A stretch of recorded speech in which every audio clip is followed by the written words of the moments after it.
உங்களை அழைப்பதில் நான் மிகவும் மகிழ்ச்சி அடைகிறேன்.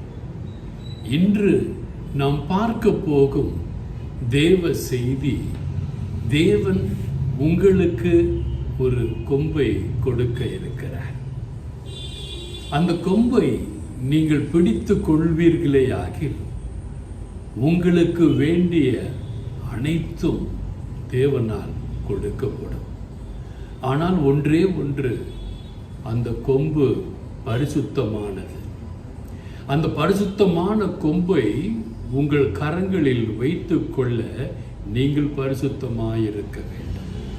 ஒரு சிறிய உதாரணத்தை சொல்லி இன்றைய வேத வசனத்திற்குள் கடந்து செல்வோம். செடி பார்த்தீங்கன்னா மரம் மாறதுக்கு முன்னால மெலிசா இருக்கும். அந்த செடி சாய்ந்து போகக்கூடாது என்று அந்த